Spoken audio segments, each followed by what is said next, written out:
I have always taken care not only of my health but also of the health of my loved ones.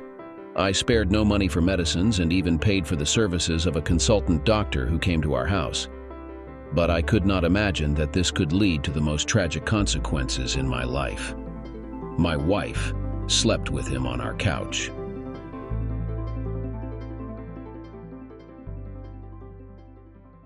It all began with a small incident.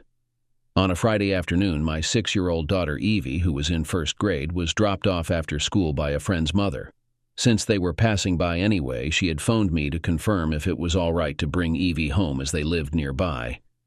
I agreed. Instead of parking, she stopped the car on the side of the road to let Eevee out.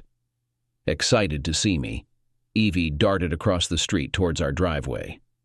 Following what she had been taught, she walked out from behind the car, but was struck by a driver coming from the opposite direction.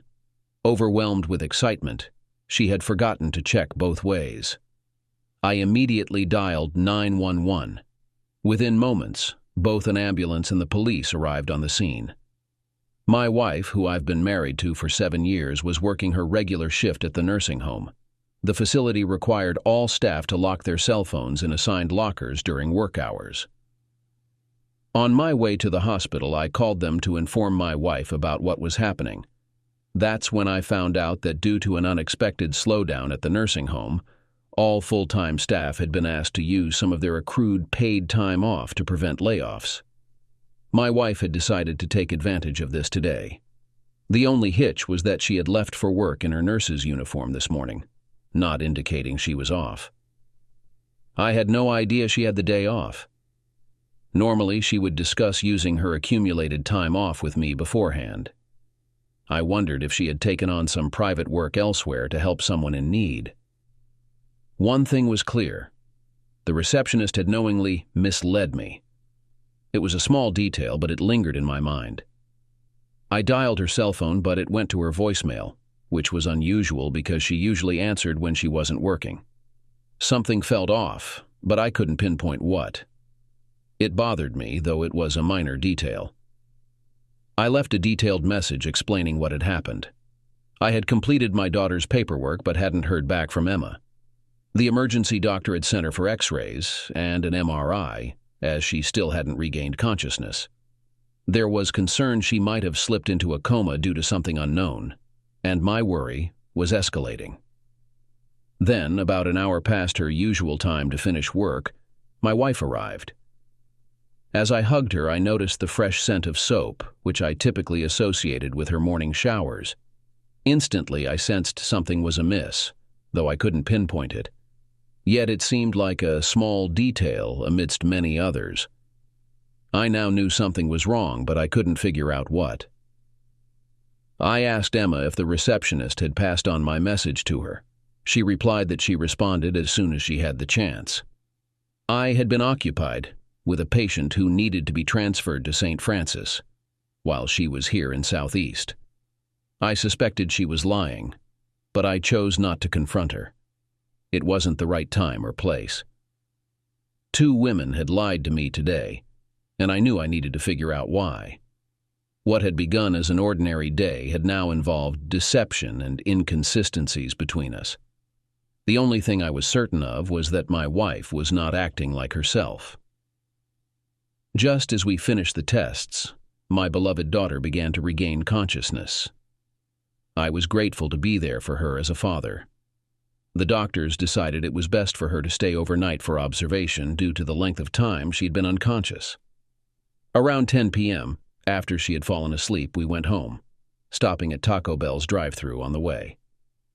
After eating and having a cold beer, we went to bed. That Saturday, our beloved child was given the all-clear to return home. Fortunately, there were no significant injuries. Upon arriving at the hospital, our family doctor, Ronald Foster, was there examining her. I was struck by how dedicated Dr. Foster seemed to be in his role. Before we left, he advised us to schedule a follow-up appointment at his office in 3 weeks. He explained that sometimes issues related to the accident might surface later, and without follow-up, they might go unnoticed. He emphasized the importance of caution in such cases, especially with young children.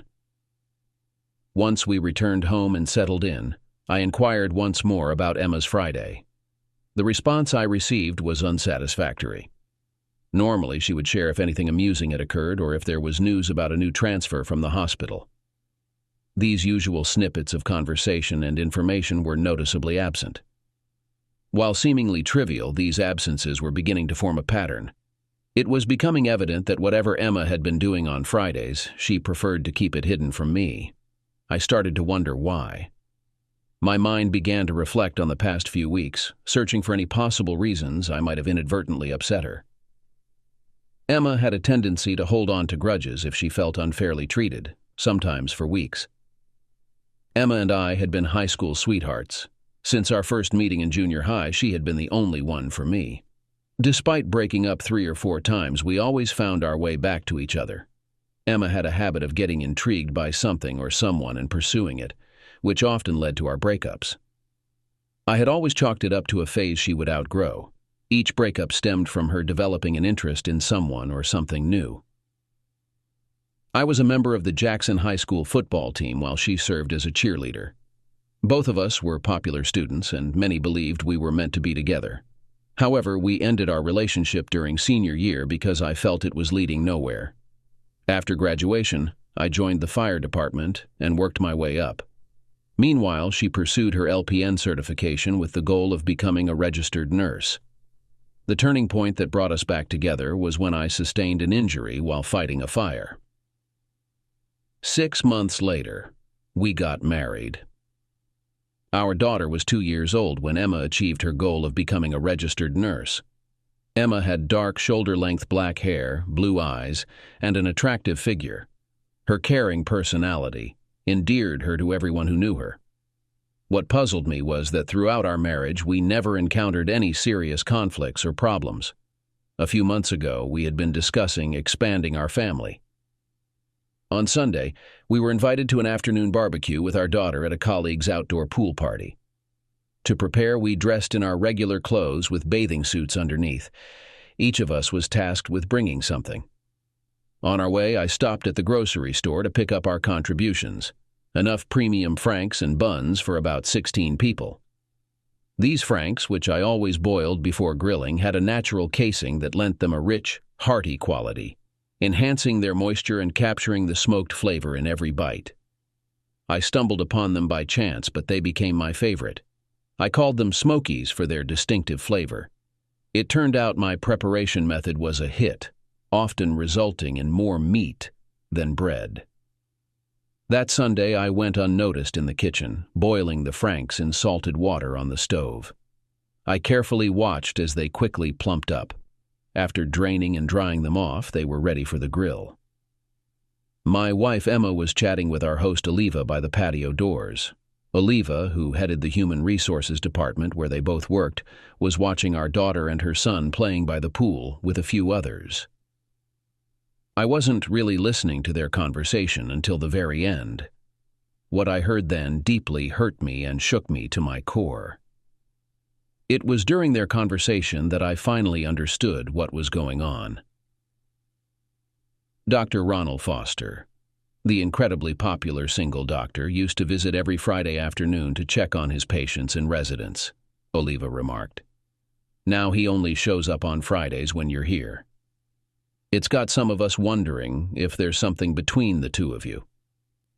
Is there something I should know? No, not really, my wife replied, looking visibly flustered, clearly reluctant to discuss the matter. I recognized that look. It usually meant she was caught in something she didn't want to explain. Now I knew of 2 people whose Friday routines had suddenly changed, and I also understood why Emma was adamant about keeping the truth hidden. She was harboring a significant secret, something very out of character for her. We're just professional friends, Emma tried to explain to Olivia, but without success. He appreciates the detailed reports I send him on his Alzheimer's patients' behavior patterns. He says it helps him better care for their medical needs. Well, that's not what's being talked about in the halls, Olivia responded. Whatever is happening between you two, it needs to be toned down at work, or the rumors will only get worse. I'll be sure to discuss that with him next time I see him. I have another scheduled doctor's appointment with him next week, Emma said. I should go check on Eevee. I watched Emma walk away towards the pool where our daughter was. Unintentionally, the words, "son of a biatch, she's lying," escaped my lips. She didn't have a doctor's appointment next week. Olivia heard me and turned, seeing the shock on my face. Her own face went pale as she realized, just as I did at that moment, that something was definitely going on, and I hadn't been aware of any of it until today. Olivia asked, "You heard us, didn't you, Daman?" I simply nodded. "You think there's something going on between them, right?" Over the past few days, there have been a few inconsistencies. Now, with what I just witnessed and heard, it's painting a very different picture. Her facial expressions clearly indicate she's hiding something she doesn't want anyone to know about. It's made me reconsider things significantly. "Can you please tell me how long Emma has been taking every other Friday off?" I inquired. "For the last 3 months. She proposed the new schedule because she often works extra hours, most of which goes toward additional taxes, she says. Taking Fridays off helps reduce her overtime hours, while she saves her paid time off for family matters," Olivia explained. "We in Human Resources appreciate it because, in the long run, it saves the company money and gives a part-time employee more hours." Another question I had was about how close Emma is to the receptionist who answers the phone, I inquired. "They're best friends." "Why do you ask?" Oliva replied. "When I called about Eevee's accident last Friday, the receptionist told me Emma was taking an accumulated personal day because things were slow, and management had asked all full-timers to do so to avoid laying off part-time staff." "You were misled. We're actually operating at full capacity. There's no room for layoffs." "What are you going to do about this?" Oliva said, pouring me a strong drink. "Emma is definitely hiding something. Her best friend seems to be covering for her, and it looks like it's been going on for a while." "I really hope my suspicions aren't true," I said. "Dr. Foster is our family doctor. If my gut feeling is right, it could ruin his career, end my marriage, and I'd fight for sole custody of our daughter." "Well, from what I've heard around here, you're not the only one who thinks something's off," Oliva said. "The nurses she works with think they're too friendly for just a professional relationship. They spend a lot of time in patients' rooms with the door closed. If I hear more, I'll let you know." "Please do. As a firefighter, we always say where there's smoke, there's fire. It could be nothing more than an inappropriate attraction getting out of hand." "Either way, I'm going to get to the bottom of this," I said, wiping the sweat off my brow. "Nice try, but I doubt it'll be that easy," Oliva said.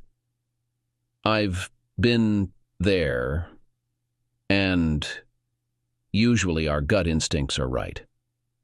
At that moment, I began to suspect that Emma was exhibiting a familiar pattern of behavior from our high school days. If my suspicions were correct, it could only mean one thing. Emma had found someone else. Dr. Ronald Foster joined our partnership group just over 3 years ago to take over our former family doctor's practice. Despite his qualifications, the local hospital, likely due to his age, started making things difficult, eventually forcing him into retirement. Emma, a registered nurse, obtained her license while working at Southeast Hospital before joining the nursing home. Southeast Hospital, a training facility, preferred a more youthful appearance. Sadly, they prioritized appearance over the knowledge and experience of our longtime family doctor. For the next 6 weeks, I would be working evening shifts from 6 to 6, 4 days on, 4 days off. It was a time when I needed support. With my work schedule, others could potentially take advantage without detection. My wife's behavior had planted enough doubt that I took a step I never thought I would. Before grilling dinner, I texted a colleague from work, asking them to call me in 5 minutes. I stood beside my wife when he called.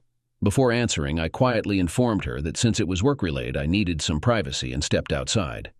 After the call, I asked him to hold on and moved away from the backyard. Truthfully, I only did it because I didn't want Emma to overhear the conversation. "Bob, Remember the team we assembled when Glenn needed help with his ex-wife a couple of years back? I queried. Of course I do, Daman. It worked smoothly and didn't take long, Bob replied. Who needs our assistance this time? It's me. From what I've gathered, it's been happening for at least the past 3 months. Emma seems to be involved with Dr. Ronald Foster, I explained. Even her colleagues at the nursing home suspect something. I overheard management discussing it with her. For them to address it, it must be serious. The HR head advised Emma to be discreet when they're together at work. Ouch, if they're saying that, it's been going on for a while.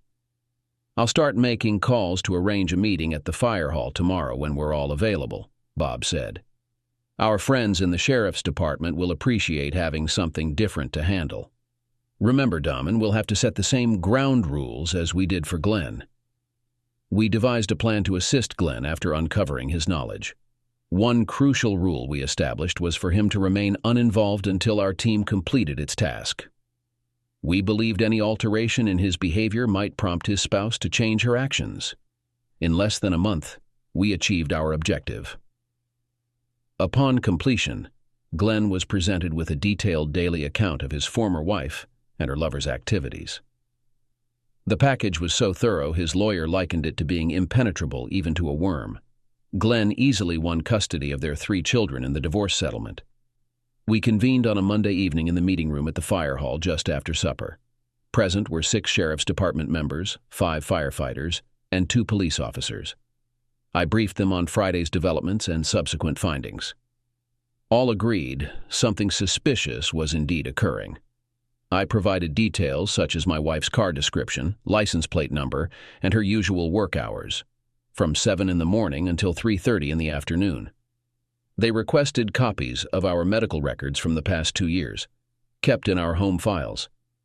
This was to verify if Dr. Ronald Foster, our family doctor, still managed our medical bills, which could indicate any romantic involvement.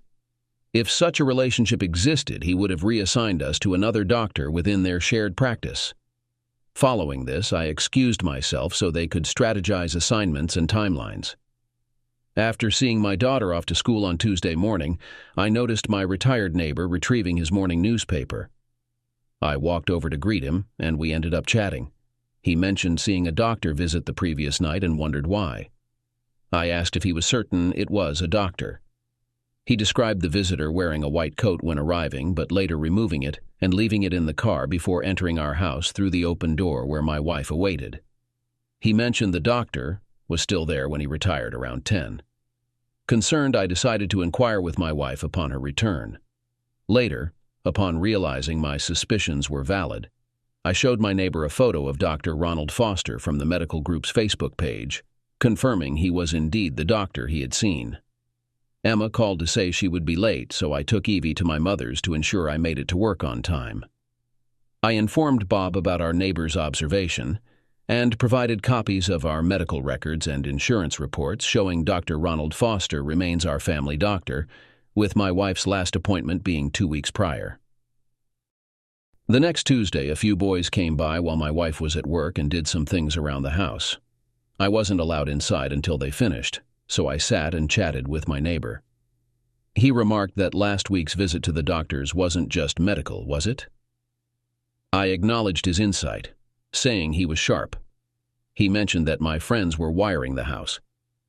I agreed, but noted they were doing it without my involvement. They did it this way so I wouldn't know where everything was. If I had known, like anyone else, I'd be watching to see if they were working, which might give it away. I wish I had friends like yours when I went through my divorce years ago, my neighbor said. It could have saved me thousands in legal fees alone. These days, you have to protect yourself even from those you trust. It's sad how this new computer age has eroded what little family values we had. On the first day of the final stretch, ending 6 weeks of night shifts, they entered the firehouse to deliver troubling news. They had brought one of the town's top divorce lawyers with them. I immediately sensed my situation with my wife was more complex than infidelity alone. Their choice of lawyer signaled urgency. Emma and Ronald Foster were having an affair that had lasted over 6 months and was nearing its breaking point. They felt it was time for me to take decisive action. Emma planned to wait until the school year ended, just 2 months away, before filing for divorce. During my night shifts, they would either be at our house after putting Eevee to bed, or Emma would take our daughter to her sister's for babysitting. After spending the night at Ronald's, Emma would bring Eevee home before my shift ended, and they would resume their day as usual. The lawyer's presence was due to what they were planning behind my back. With Ronald's assistance, Emma intended to use claims of mental cruelty against me. They aimed to prove me an unfit father and a danger to our daughter's well-being. Emma, leveraging her profession, believed that fabricated charges supported by doctored medical records would secure sole custody of Eevee for her in court. She sought to restrict my contact with Eevee to supervised visits only. Her ultimate goal was to provoke me and my parents to the point of cutting ties with them for good. As I listened, I couldn't help but wonder what I had done to deserve such ruthless and vengeful behavior from my soon-to-be ex-wife. The 60-page report included dates, photos that were quite explicit and made you think about how these two made love. There were several notarized statements stating that their relationship had lasted at least 6 months. It even had recordings of the two of them talking as they made plans together about how they would destroy me. Our trump card up our sleeve turned out to be a very graphic photo of our 6-year-old daughter standing at the foot of our master bed and watching them kiss. They both lay there, completely unaware that Eevee was there. I decided that after my last night shift this week, she would be served. We will also file a complaint with the State Medical Board against Dr. Ronald Foster, ensuring that they receive it on the same day. Our complaint will include data from our payslips indicating that he has been performing the duties of our family doctor all this time. We wonder if he could have falsified medical records about my wife and me to confirm my future ex-wife's claims of mental cruelty, given that they discussed the possibility of framing me. Moreover, it was stated and confirmed by a photograph that he had entered into an affair with my wife. Dr. Ronald Foster, a respected man, violated his own medical ethics and possibly the law by falsifying medical records. I plan to provide a copy of the divorce petition to our local child services, along with an explanation that I intended to take my daughter out of town. This was to ensure they could investigate my wife and me without my influence. A letter would clarify that we were taking this step as a precautionary measure. The state's child services took allegations of crimes against children by family members very seriously. Each communication would include an 8x10 photograph of my daughter observing them. I was scheduled to begin a 3-week vacation immediately after my shifts ended this week. It was recommended that I take my daughter out of town during this time. My request for time off had already been approved. One of our team's firemen was a department head. In their presence, I contacted my retired parents and proposed using my dad's RV for a spontaneous 3-week vacation, starting right after my last shift. I explained that I needed their help and would cover the expenses. They agreed, but asked why the plan was so rushed. I promised to explain once we were on the road. My newly hired lawyer was astonished when I suggested signing over my parental rights to my parents until the divorce was finalized. He praised the move, given the circumstances, noting it would demonstrate my primary concern for Emma's welfare if she had already filed a complaint with child services. Until my name was cleared, it would show everyone, including legal authorities, that I prioritized protecting my daughter. He agreed to prepare the paperwork but insisted it be notarized within 24 hours of serving my wife. After finishing my last evening shift, I returned home in time to see my wife off to work with her usual kiss on the cheek. Once she drove away, I made a quick phone call. Eevee and I began packing for an unexpected trip. At my request, a sheriff's department representative informed the school principal about our situation, and we withdrew our 6-year-old daughter from school. By 8 o'clock the next morning, my parents arrived. We packed our belongings into their RV and were on the road by 9. Out of courtesy, I called Olivia to explain the situation. She assured me that since her conversation with Emma while they were at the nursing home, everything had remained strictly professional, and the rumors were subsiding. I revealed that I now had proof of their affair spanning at least 6 months. Consequently, I planned to serve divorce papers to Olivia while she was at work that day. Olivia agreed to witness the service and promised to update me on how it unfolded. Afterward, I joined my daughter in my parents' spacious RV. When we were leaving town, I handed my mother an official envelope with all the details inside and asked her to read it. My father, interested, asked what was going on. I recently found out that Emma is planning to divorce me at the end of the school year, I explained. What Mom is reading now is what we discovered and were able to prove. Her lover's our family doctor, and their plan was to make life very difficult for me. If they hadn't been caught, they would have made it so that I couldn't see Eevee again after I went through court. So we're leaving town because some people are going to get into trouble in the next few days, my father said. It will be better for you and our granddaughter if you are not around. Let me put it this way. Emma will be served at her workplace today. This morning, the state medical board received an official complaint about Dr. Ronald's relationship with one of his patients, my wife. I'm making accusations of possible ethical violations, including evidence against me. The Children's Service will also be informed about everything that Mom reads. If your accusations are confirmed, he may lose his medical license for a year or more, the Pope added. His entire medical team will be under close scrutiny. Oh my God, Mom exclaimed. What they did? That's horrible. I'll take care of this woman myself. That doctor can forget about his career. He's permanently lost his license.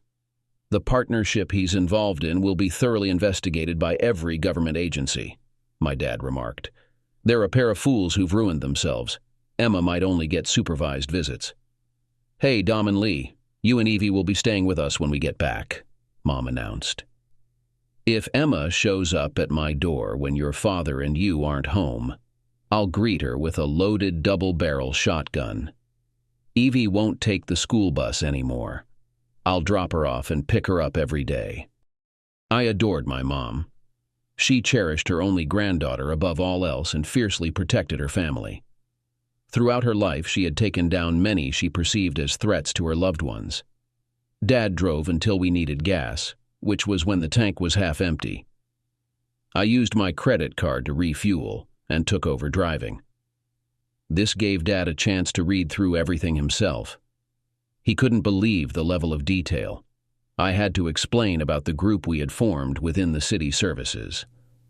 I mentioned this was the second divorce case we had handled to safeguard one of our own. Around 3 o'clock, we stopped at a trailer park where Mom had booked accommodations for the night. These 3 weeks were meant to spoil her granddaughter completely. After setting up and connecting to electricity, I took Eevee to swim in the pond. We had just returned home when my cell phone rang. It was Olivia. Hi, Olivia, I greeted. I hope your day went well. Damon, we haven't had such an exciting day in months, Olivia replied. Thanks to you. This afternoon, we got word that Dr. Ronald Foster has been temporarily suspended from practicing until the state medical board finishes their investigation. They moved that fast. I'm impressed, I admitted.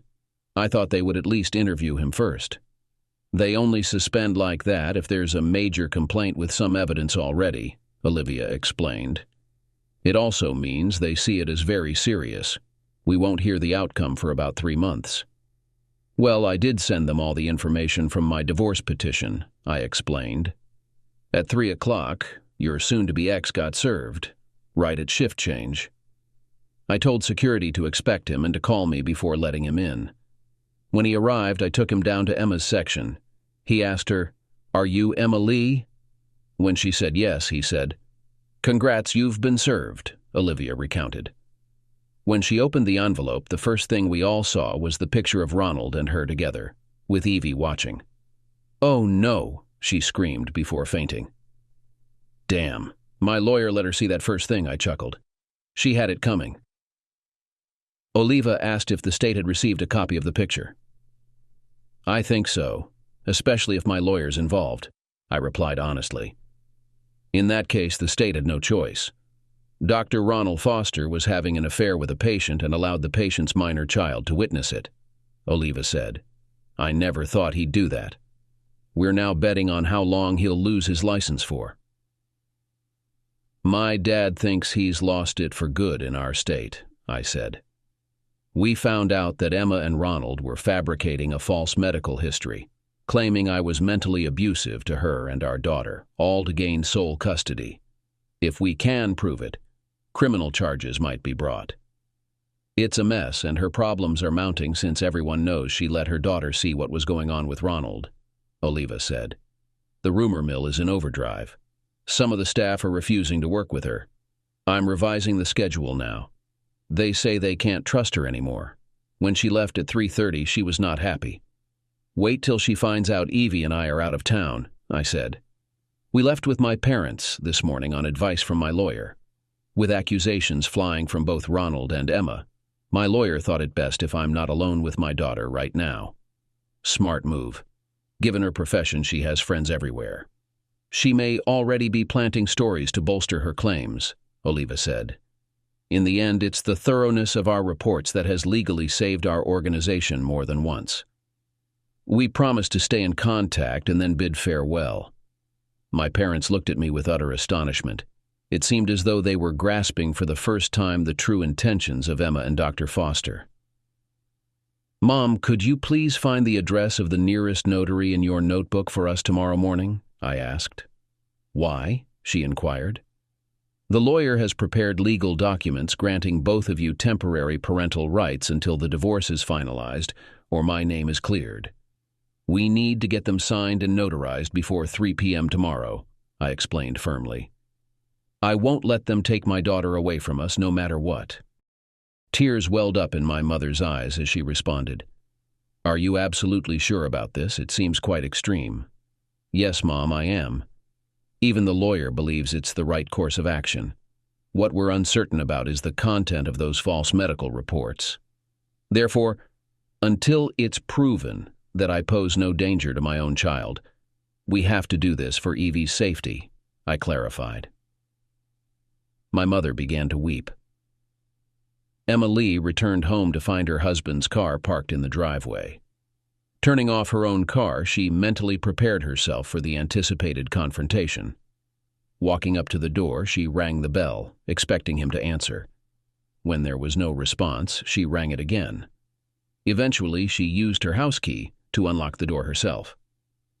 As soon as she entered the house, she realized nobody was there, as her daughter didn't come running to greet her. Removing the legal envelope from her large bag, she began to read it carefully. It was evident that whoever they had hired had gathered all the evidence. Ronald's own words, as transcribed, detailed their entire plan. He had struck decisively and effectively. Fortunately for them, none of the manipulated medical records had been exposed yet. Their plans hadn't progressed that far. Now they never would. Ronald couldn't access his files until the investigation concluded. He still hadn't been briefed on the specifics of the complaint against him, only informed that precautionary measures were being taken due to its seriousness. Damon proved their connection and their stupidity. No one with any moral principles would agree with the fact that a child witnessed what they were doing. Until now, she had no idea that this had happened. Eevee must have woken up and then immediately returned to bed. It was now impossible to achieve sole custody. It is possible that the connection with primary management still exists. The main thing is to get to Damon and talk to him. Damon always listened to her opinion. She called him, but his phone switched to an answering machine. She sent him a message, but received no reply. She called his parents and found that their home phone was not answering. She called them on their cell phones, but they were not connected to the answering machine. This made it clear that they had blocked her. She called her sister, who answered. "Hi, Emma," Evelyn greeted. Damon was clever. He sent copies of his divorce petition to the entire family. Mom and Dad are furious. They read the whole thing and are completely disgusted by you and your lover's behavior. In our parents' eyes, you've gone too far in trying to ruin Damon's reputation. her sister continued. He called them this morning just after you left for work to inform them he's taking their granddaughter out of town with his parents. When they asked why, he said, "Your daughter and her lover have left me no choice. You'll receive a document explaining everything." "Dad," Daman said, "I'm in a legal bind because of Emma and have to give up my parental rights for Eevee until I clear my name. Mom and Dad had a fit when they read the papers. Why would you try to ruin Daman's life?" "Damn," Emma muttered. "Does this mean I have to fight my in-laws for custody?" "Looks like it," Evelyn replied. "The divorce court can only decide based on what's presented. I think he's outmaneuvered you. I warned you he's the kindest man until you cross him. Then he goes scorched earth. And you know how formidable your mother-in-law can be. This fight will drag on." "I anticipated a battle, but not like this," Emma said. "I thought I had a winning strategy." "We all received what you got as stated in the cover letter. It's a certified copy of the divorce petition. The state medical board also received a certified copy," Evelyn explained. "You and your lover Ronald were trying to ruin him so you could exclude his daughter Eevee from his life. If you were in his shoes, what would you do?" "Damn!" Emma exclaimed. "He's going after my boyfriend's career and our future. If the board rules in Daman's favor, Ronald may never practice medicine in the state again." "Exactly." "Sis, I think you've pieced it all together," Evelyn replied. "He's turning the tables on you, using your own schemes against you to prove his point. But hey, as you've said, Ronald is the best you've ever had. But when it comes to family, and I agree with them, you're on your own in this. None of us wants any part of it. We won't be dragged into your efforts to destroy your husband's life. Stay away from all of us until this mess is resolved." Emma was shocked to find herself completely outmaneuvered by her husband. Even her own family wanted nothing to do with the mess she had created. Getting served had been a total surprise. Ronald and she had believed they had been so careful. She spent the rest of the night trying to figure out how she had been caught. Ronald Foster had just finished a heated 4-hour meeting with his partners. They had agreed to buy him out immediately to minimize the impact of the investigation on their limited partnership. Until they discovered who had made the serious allegations, everyone was in the dark. Ronald had made enough from the deal to start his own office once things settled down. Emma's phone buzzed with a text message. She swiped to open it. Daman had replied, "Unable to talk, too much rage. Any communication will be through lawyers or in their presence." Emma started crying, knowing she'd lost her chance to convince him to withdraw his complaint against their doctor. After leaving the notary's office, where my parents officially assumed my parental rights, I paid an extra $5 for them to scan and send a copy to my lawyer. Shortly after, I received an unexpected call from our family doctor's office. It turned out the state, following a court order they had obtained, had overlooked including my name for accessing medical records. The nurse who called sought my approval to release the records to them, and I granted it, asking about my wife's and my billing records. She assured me they were gathering all information related to our family. During our trip, my mother meticulously planned activities every day to entertain Eevee, reminiscent of our childhood memories.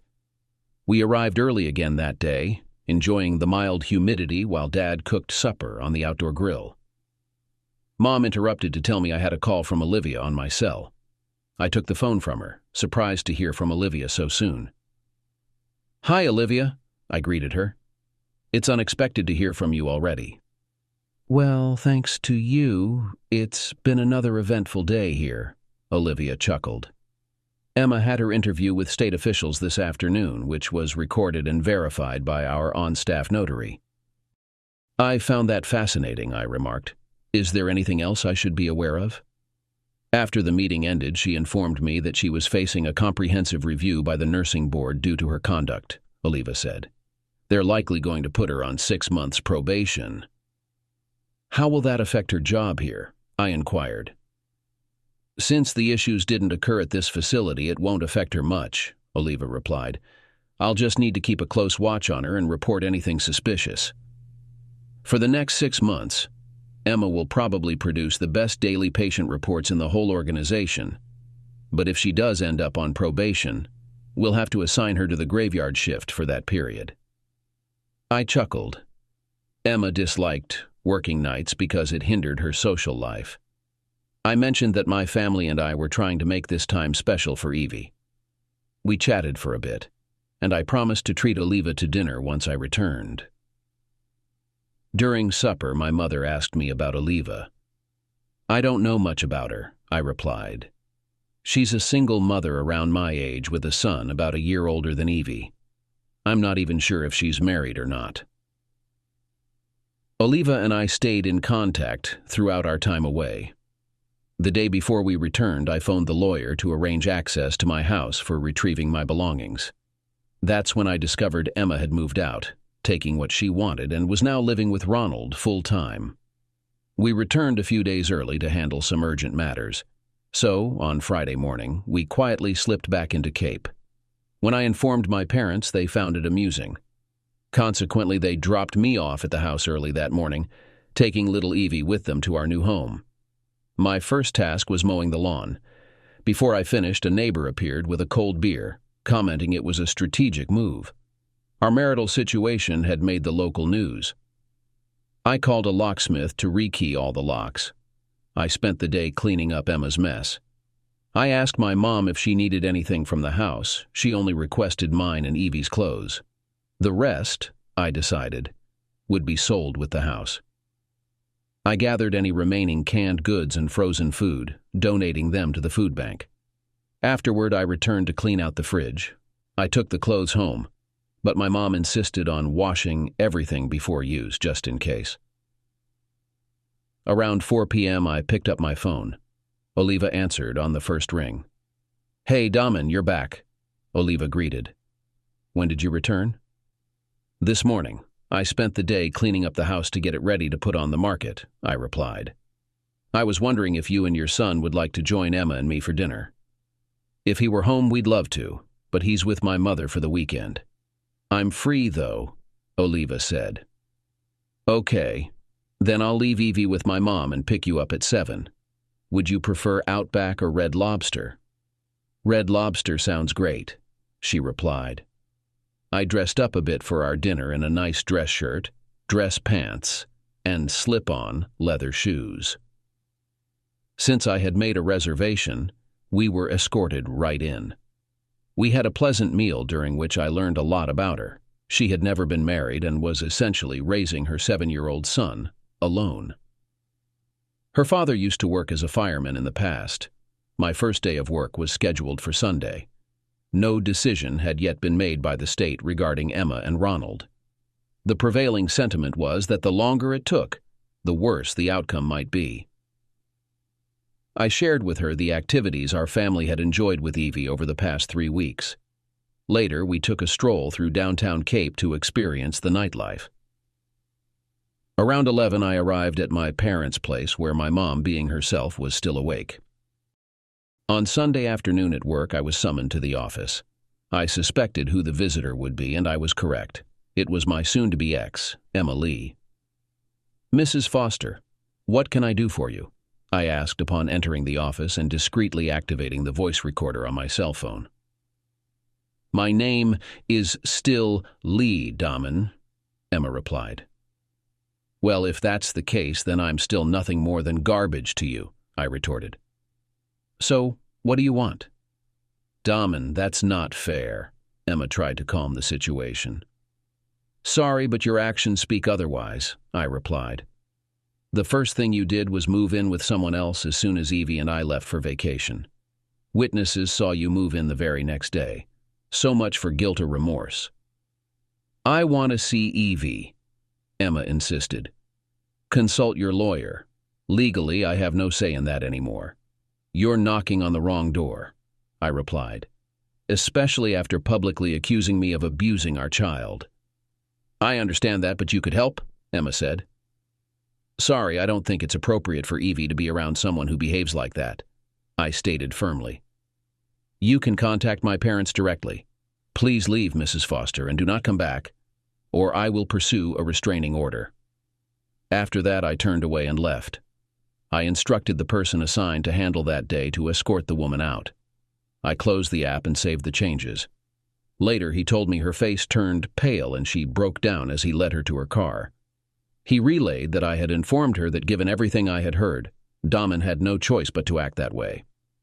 I added that if she had felt any responsibility in the past 4 weeks, she would have taken action to clear his name.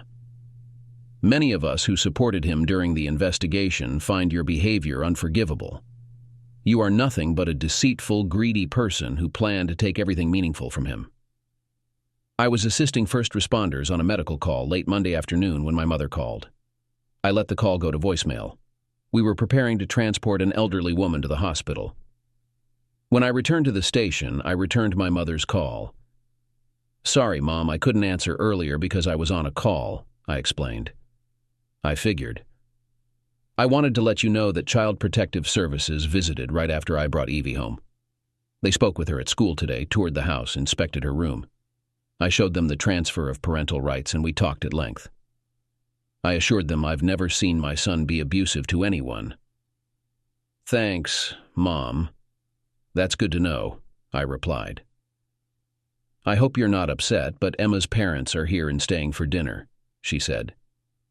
"Should we wait for you?" "That's fine, Mom. Please give them my regards and let them know I'll be there soon," I answered. "Tell them they can have Eevee whenever they want, as long as Emma isn't present. They need to understand it's necessary until the court resolves everything."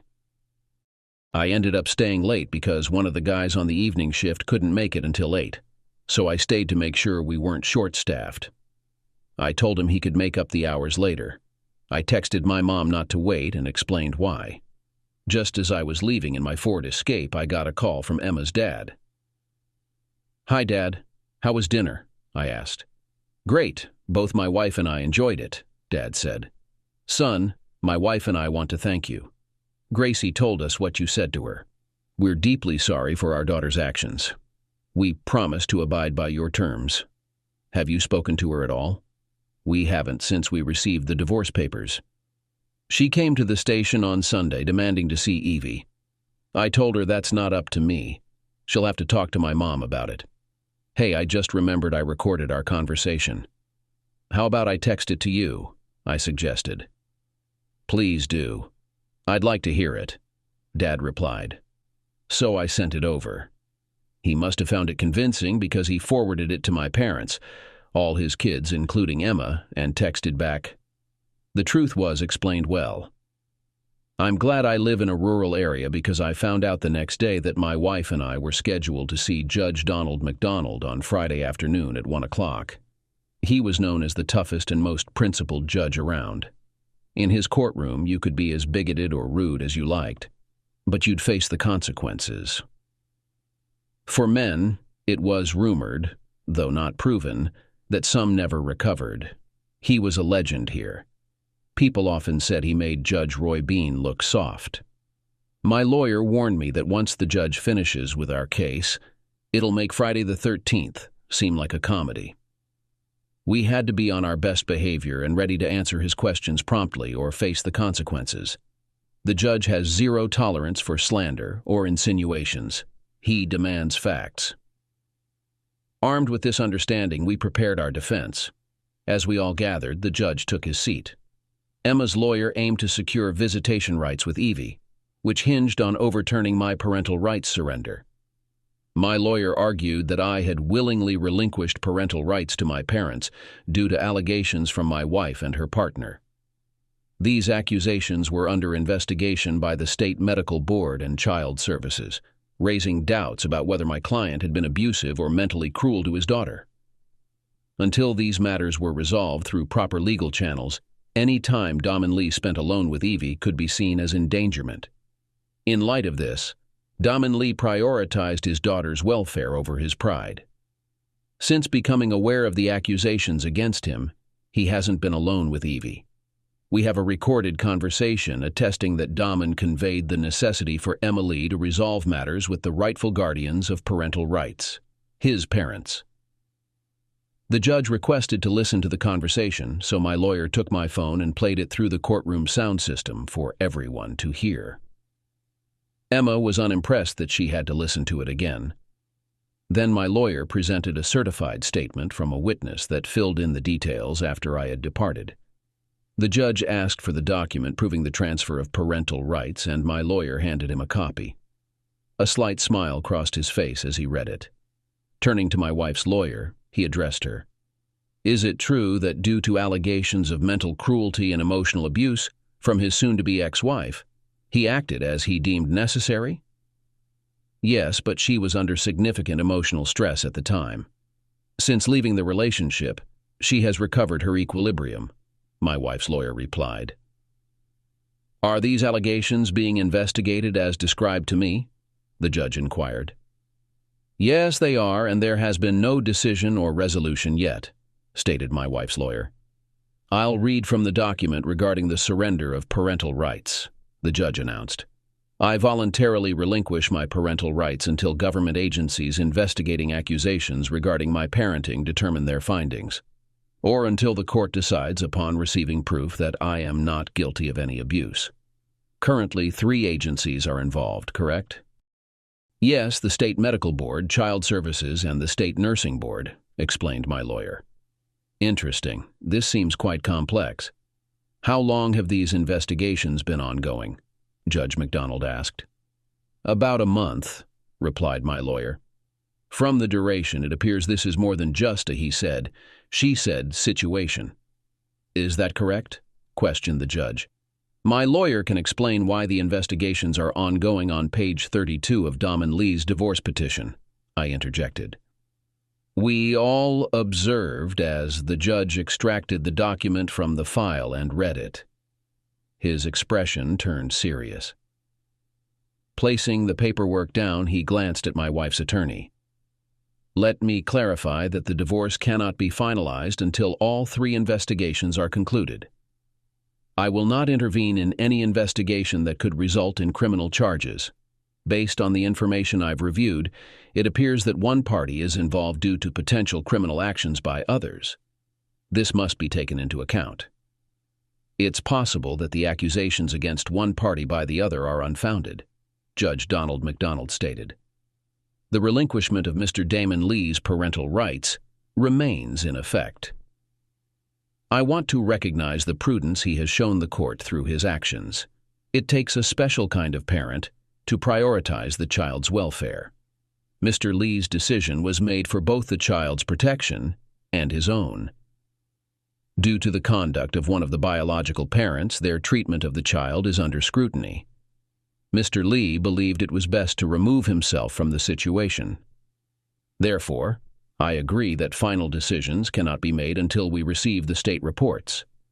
Mrs. Emma Lee's request for visitation must be directed towards the child's other legal guardian, who is not him. The court is adjourned," the judge concluded. Emma's expression spoke volumes. She clearly disapproved of the legal validation of my actions. Emma was furious because losing was something she couldn't tolerate. As we exited the courtroom, she confronted me. "Daman, how did you uncover it?" Emma asked. "It was just a series of small discrepancies between Eevee's accident and the barbecue at Oliva's," I replied. "Remember the phone call I received that Sunday?" "Yes, why?" Emma replied. "Just before that call, I noticed parallels in your behavior to how you acted in high school when you were interested in someone else," I explained. "That phone call was a response to a text I had sent moments earlier. By the time it ended, you were already under scrutiny." Her face turned pale. It hadn't occurred to her that her own actions had betrayed her. Until then, she had believed someone had informed me.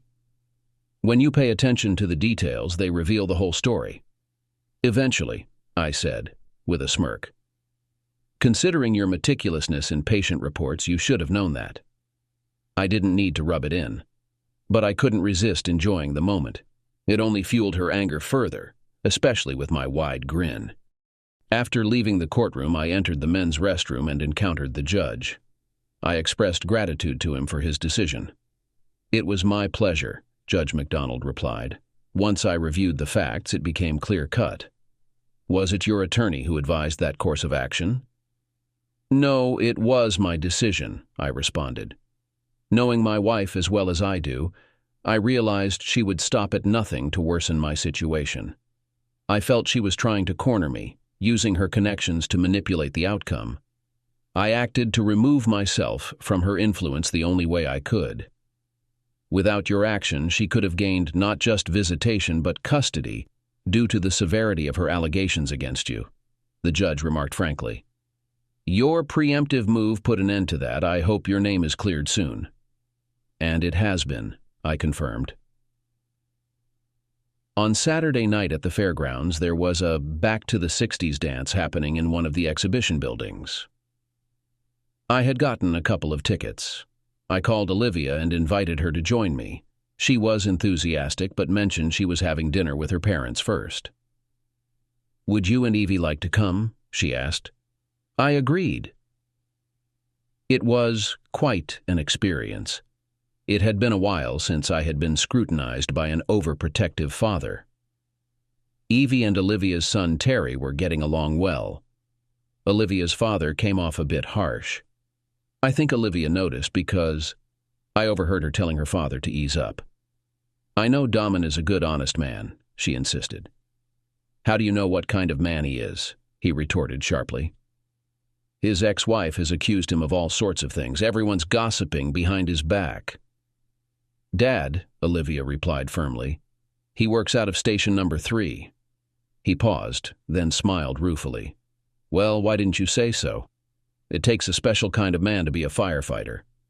He extended his hand humbly. I now see those stories about you are all nonsense. You're always welcome here. They offered to keep Eevee overnight, but I explained she was expected at the in-laws for the rest of the weekend. This led to me having to explain the whole situation. The dance was a blast. There's nothing quite like dancing to classics such as Twist and Shout, all the Beach Boys hits, and early rock and roll. Some of the doo-wop songs were particularly special to her because her mother used to play them when she was growing up. I walked her to her door. As we said goodnight, she leaned in and kissed me. Daman, I know it might be too soon, but I'm interested when you're ready, she said, just before saying goodnight.